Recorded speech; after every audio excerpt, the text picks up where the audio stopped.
दोस्तों, अगर आप बिना ब्रांच विजिट करे एक जीरो बैलेंस सेविंग अकाउंट घर बैठे अपने मोबाइल फोन की मदद से ओपन करना चाहते हैं तो आज की इस वीडियो में हम बात करेंगे कि आप किस तरीके से एयू बैंक में अपना एक zero balance saving account open कर सकते हैं। एयू बैंक में अगर आप अपना zero balance saving account open करेंगे तो इंस्टेंटली घर बैठे अपने मोबाइल फोन की मदद से आप इस अकाउंट को ओपन कर सकते हैं। पेपरलेस बैंकिंग के साथ ये अकाउंट ओपन हो जाएगा। कोई भी मिनिमम बैलेंस आपको मेंटेन नहीं करना पड़ेगा। इसके अलावा इस अकाउंट में आपको रुपए प्लैटिनम डेबिट कार्ड प्रोवाइड किया जाता है जिसकी मदद से आप कैश विड्रॉल करना इंस्टेंटली स्टार्ट कर सकते हैं। 4 से 5 दिन के अंदर आपका ये डेबिट कार्ड आपके कम्युनिकेशन एड्रेस पर आपको भेज दिया जाएगा। साथ ही में आपका वर्चुअल डेबिट कार्ड आपको आपके मोबाइल बैंकिंग एप्लीकेशन में मिलता है जिसकी मदद से आप ऑनलाइन ट्रांजैक्शंस कर सकते हैं।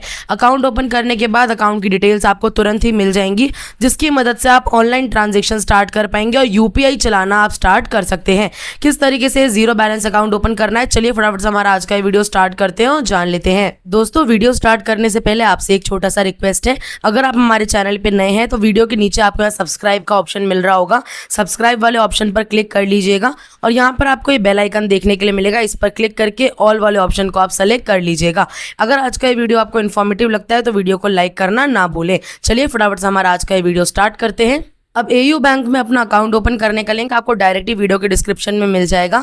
जैसे आप उस लिंक पर क्लिक करेंगे आप प्ले स्टोर पर रिडायरेक्ट हो जाएंगे। आपको एयू बैंक का मोबाइल बैंकिंग एप्लीकेशन देखने के लिए मिलेगा। इसे आपको डाउनलोड करना है। डाउनलोड करने के बाद आप इसे ओपन करेंगे। ओपन करने के बाद इस तरीके का इंटरफेस आपके सामने आएगा। या नीचे आपको गेट स्टार्टेड का ऑप्शन मिलेगा, इस पर आप क्लिक करेंगे। आपके सामने कुछ बेसिक परमिशन खुल करके आ जाएंगी। आपको एसएमएस भेजने के लिए यहाँ आपसे परमिशन मांगा जाता है। आप अलाउ वाले ऑप्शन पर क्लिक करेंगे। आगे आपके पास जितने भी बेसिक परमिशंस आए आप सब पर अलाउ वाले ऑप्शन पर क्लिक करेंगे। इसके बाद आप देखिए यहाँ हमसे बोला जा रहा है कि हमने वाईफाई कनेक्ट किया हुआ है, हमें अपना वाईफाई बंद करना पड़ेगा और मोबाइल डाटा कनेक्ट करना पड़ेगा। तो अगर आपने वाईफाई लिंक किया है तो वाईफाई बंद करके अपना मोबाइल डाटा आप ऑन कर लीजिएगा। यहाँ आप स्विच टू मोबाइल डाटा पर क्लिक करेंगे। जैसे आपका मोबाइल डाटा एक्टिव हो जाएगा, आपके मोबाइल फोन में जितनी भी सिम होंगी वो आपको यहाँ देखने के लिए मिलेंगी।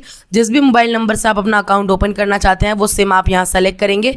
नीचे टिक बॉक्स पर टिक करके वेरीफाई पर क्लिक करेंगे। इसके बाद आप देखिए आपके मोबाइल नंबर पर एक ओटीपी कोड भेजा जाएगा। वो ओटीपी ऑटोमेटिक यहाँ पर फेच कर लिया जाएगा और वेरीफाई कर लिया जाएगा। ओटीपी वेरीफाई होने के बाद नीचे आप वेरीफाई पर क्लिक करेंगे। नेक्स्ट पेज पर आपसे बोला जाता है कि आप बायोमेट्रिक लगाना चाहते हैं। अगर आपने अपने मोबाइल फोन में थंबप्रिंट लगाया हुआ है तो आप इस एप्लीकेशन में भी लगा सकते हैं। आपको बार बार एमपिन नहीं डालना पड़ेगा अपने मोबाइल बैंकिंग एप्लीकेशन में लॉगिन करने के लिए। अगर आप करना चाहते हैं तो सेट बायोमेट्रिक पर क्लिक कर लीजिएगा। आपके मोबाइल फोन में जो थंबप्रिंट लगा होगा वो ऑटोमेटिक इस एप्लीकेशन में लग जाएगा। अगर आप ऐसा नहीं करना चाहते तो स्किप पर क्लिक करेंगे। इसके बाद आपके सामने फ्रंट पेज खुल करके आ जाएगा एयू बैंक के मोबाइल बैंकिंग एप्लीकेशन का। यहाँ पर आपको ओपन सेविंग अकाउंट का ऑप्शन मिलेगा, इस पर आप क्लिक करेंगे। इसके बाद यहाँ पर आपको अपना मोबाइल नंबर देखने के लिए मिल जाएगा। आपको सिंपली यहाँ एरो पर क्लिक करना है। नेक्स्ट पेज पर आपसे आपके पैन कार्ड का नंबर पूछा जाएगा। पैन कार्ड नंबर यहाँ एंटर करके आप कंफर्म पर क्लिक करेंगे। उसके बाद आपसे आपके आधार कार्ड का नंबर पूछा जाएगा। आधार कार्ड नंबर यहाँ पर आप एंटर करेंगे और इसके बाद यहाँ नीचे वेरीफाई पर क्लिक करेंगे।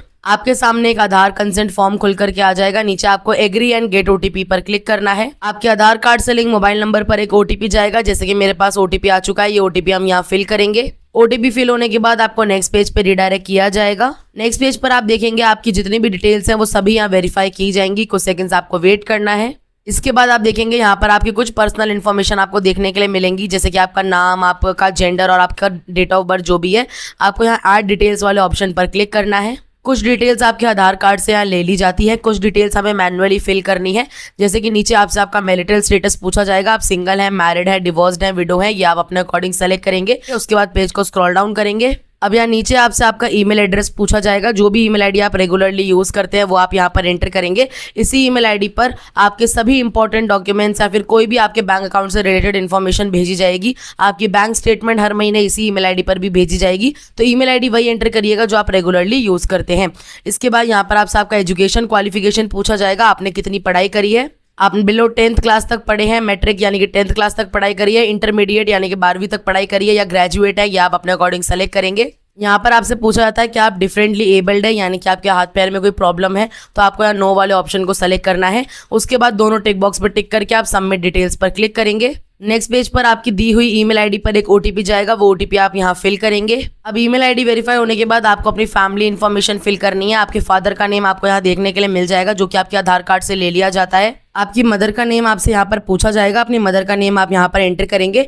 नीचे आपसे पूछा जाएगा कि आप नॉमिनी ऐड करना चाहते हैं। नॉमिनी वो होता है अगर आपके साथ कोई दुर्घटना हो जाती है तो आपका नॉमिनी बैंक जाकर के आपके बैंक अकाउंट से बचा हुआ फंड विड्रॉल कर सकता है। अगर आप नॉमिनी ऐड करना चाहते हैं तो येस पर क्लिक करेंगे, नहीं करना चाहते तो नो पर क्लिक करेंगे। अगर आप येस पर क्लिक करते हैं तो आपसे पूछा जाता है कि आप किसको नॉमिनी बनाना चाहते हैं, मदर, फादर, ब्रदर, और यहाँ आपको नीचे अपने स्पाउस का भी ऑप्शन मिल जाएगा, हस्बैंड या वाइफ, वो आप यहाँ सेलेक्ट कर सकते हैं। उसके बाद मदर, जैसे कि मैंने यहाँ पर मदर सेलेक्ट कर लिया है तो मदर का नेम हम यहाँ पर एंटर करेंगे, उनका डेट ऑफ बर्थ यहाँ एंटर करेंगे और उसके बाद सबमिट डिटेल्स पर क्लिक करेंगे। और अगर आप नॉमिनी ऐड नहीं करना चाहते तो नो पर क्लिक करके सबमिट डिटेल्स पर क्लिक करेंगे। नेक्स्ट पेज पर अब आपसे आपके कम्युनिकेशन एड्रेस के बारे में पूछा जाएगा। आपका कम्युनिकेशन एड्रेस वो होता है जहां पर आप अभी रहते हैं। अगर आप अपने आधार कार्ड वाले एड्रेस पर रहते हैं तो यहाँ पर आपको आधार एड्रेस देखने के लिए मिल जाता है अपना, तो आपको यहाँ पर येस कीप वाले ऑप्शन पर क्लिक करना है। लेकिन अगर आप अपने आधार कार्ड वाले एड्रेस पर नहीं रहते और किसी दूसरे एड्रेस पर आप अपना डेबिट कार्ड, चेकबुक, पासबुक मंगवाना चाहते हैं तो आपको यहाँ नो वाले ऑप्शन पर क्लिक करना है। उसके बाद अपना पिन कोड यहाँ पर एंटर करना है, करेंट एड्रेस आप यहाँ पर फिल कर लेंगे और उसके बाद नीचे अपडेट एड्रेस वाले ऑप्शन पर क्लिक करेंगे। नेक्स्ट पेज पर आपसे आपकी ऑक्यूपेशन डिटेल्स पूछी जाएंगी। आपको यहाँ पर अपना ऑक्यूपेशन सेलेक्ट करना है, इस पर क्लिक करेंगे। ऑक्यूपेशन में आप बताएंगे आप क्या काम करते हैं। अगर आप सैलरीड हैं तो सैलरी सेलेक्ट करेंगे, बिजनेस करते हैं तो सेल्फ बिजनेस सेलेक्ट कर लेंगे, स्टूडेंट है, अनएम्प्लॉयड है, या फिर सेल्फ एम्प्लॉयड यानी कि आप कोई ऐसा काम करते हैं जो आपकी खुद की फर्म हो, या फिर आप डॉक्टर, इंजीनियर हो तो आप यहाँ सेल्फ एम्प्लॉयड सेलेक्ट कर सकते हैं। और अगर आप सैलरीड गवर्नमेंट में है, गवर्नमेंट जॉब करते हैं तो यहाँ पर आप गवर्नमेंट सेलेक्ट कर सकते हैं। इसके बाद यहाँ पर आपसे आपका एनुअल इनकम पूछा जाएगा, यानी कि आप सालाना कितना कमा लेते हैं। अगर आपकी एक महीने की सैलरी 20,000 है तो साल भर का 2,40,000 आप यहाँ एंटर करेंगे। सोर्स ऑफ फंड में आप बताएंगे आपको किस तरीके से अर्निंग होती है। आपको सैलरी से अर्निंग होती है, सेविंग से होती है, पेरेंट या फिर स्पाउस देता है यानी कि हस्बैंड देते हैं, रेंट अगर आपने किसी प्रॉपर्टी को रेंट पे चढ़ाया हुआ है तो आप रेंटल सेलेक्ट कर सकते हैं, इन्वेस्टमेंट सेलेक्ट कर सकते हैं।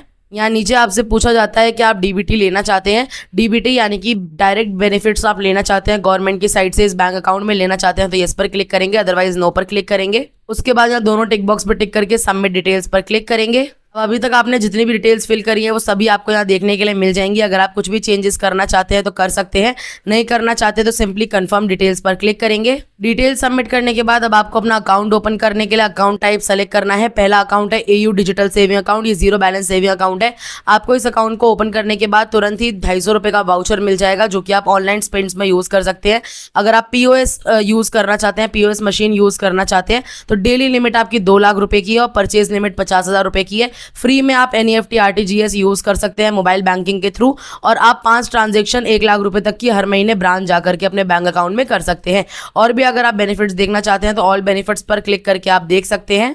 दूसरा सेविंग अकाउंट है एयू वैल्यू सेविंग अकाउंट, जिसमें आपको 10,000 का मिनिमम बैलेंस मेंटेन करना है। तो आज की इस वीडियो में हम एयू डिजिटल सेविंग अकाउंट ही ओपन करके आपको दिखाने वाले हैं। यहाँ पर हम choose end fund your account पर क्लिक करेंगे। नेक्स्ट पेज पर आप देखेंगे आपको अपने बैंक अकाउंट में मिनिमम 5,000 रुपए की इनिशियल फंडिंग करनी पड़ेगी। ये अमाउंट आपको मिनिमम बैलेंस की तरह नहीं रखना है, सिर्फ आपको अपने बैंक अकाउंट में ऐड करना है। आपका अकाउंट ओपन होने के बाद आप इस अमाउंट को विड्रॉल कर सकते हैं, आपसे कोई भी चार्जेस नहीं लिए जाएंगे। आपसे यहाँ पर फंडिंग इसलिए कराई जाती है ताकि अकाउंट खोलने के बाद आप उसे यूज करें। अगर फंडिंग ना करवाई जाए तो कई लोग अपने अकाउंट को यूज नहीं करते और ऐसी जीरो बैलेंस अकाउंट ओपन करके छोड़ देते हैं, इसलिए आपसे यहाँ पर फंडिंग कराई जाती है। तो आपको यहाँ पर अमाउंट ऐड करना है। अगर किसी रीजन की वजह से आपका अकाउंट ओपन नहीं होता या फिर आप केवाईसी नहीं कर पाते तो घबराने वाली बात नहीं है, 24 घंटे के अंदर आपका यह अमाउंट वापस से आपके बैंक अकाउंट में ट्रांसफर कर दिया जाएगा। तो अमाउंट यहाँ एंटर करके नीचे टिक बॉक्स पर टिक करके डिपॉजिट 5,000 पर आप क्लिक करेंगे। इसके बाद आपको सेलेक्ट करना है आप किस तरीके से पेमेंट करना चाहते हैं, यूपीआई के थ्रू या फिर डेबिट कार्ड के थ्रू। हमने यूपीआई सेलेक्ट किया है तो अपनी यूपीआई आईडी हम यहाँ पर एंटर करके वेरीफाई एंड पे पर क्लिक करेंगे। इसके बाद आपके यूपीआई एप्लीकेशन पे, मान लेते हैं आपने पेटीएम का यूपीआई आईडी दिया है, तो आपके पेटीएम एप्लीकेशन पे एक नोटिफिकेशन जाएगा 5,000 रुपए का पेमेंट करने का। उस पर क्लिक करके अपना यूपीआई पिन डाल करके आप पेमेंट कर देंगे। पेमेंट कंप्लीट होने के बाद जब आप दोबारा से इस एप्लीकेशन पर वापस आएंगे, आपको यहाँ वीडियो कॉल के माध्यम से केवाईसी करने के लिए बोला जाएगा। मैं इसके आगे का प्रोसेस आपको नहीं दिखा सकती हूँ क्योंकि मैंने यहाँ पर इसके आगे प्रोसेस नहीं किया। मैंने सिर्फ आपको दिखाने के लिए ये पूरा प्रोसेस किया था। मैं अपना बैंक अकाउंट ओपन नहीं कर रही हूँ, लेकिन आपको वीडियो केवाईसी कैसे करनी है वो मैं आपको बता देती हूँ। जैसे आप आगे प्रोसीड पर क्लिक करेंगे वीडियो केवाईसी करने के लिए, आपका एक वीडियो कॉल कनेक्ट हो जाएगा आपके एजेंट के साथ, जो कि आपका ओरिजिनल पैन कार्ड साथ ही में आधार कार्ड चेक करेगा। इसके अलावा एक ब्लैंक पेपर के ऊपर आपसे सिग्नेचर करवा कर देखेगा। केवाईसी आपको शांत कमरे में बैठकर करनी है और अगर आप चश्मा पहनते हैं तो चश्मा हटा दीजिएगा। शांत कमरे में इसलिए बैठकर आपको केवाईसी करनी है ताकि एक ही बार में आपकी केवाईसी कंप्लीट हो जाए। केवाईसी कंप्लीट होने के बाद मोबाइल बैंकिंग एप्लीकेशन में आप अपने मोबाइल नंबर की मदद से लॉगिन कर लेंगे और वहां से आप अपने अकाउंट को मैनेज करना स्टार्ट कर सकते हैं। ये था लाइव कंप्लीट प्रोसेस कि आप किस तरीके से एयू बैंक में अपना एक जीरो बैलेंस अकाउंट ओपन कर पाएंगे। अगर आपके कोई डाउट्स हो तो आप मुझे नीचे कमेंट बॉक्स में पूछ लीजिएगा, मैं आपके कमेंट्स का जरूर रिप्लाई करूंगी।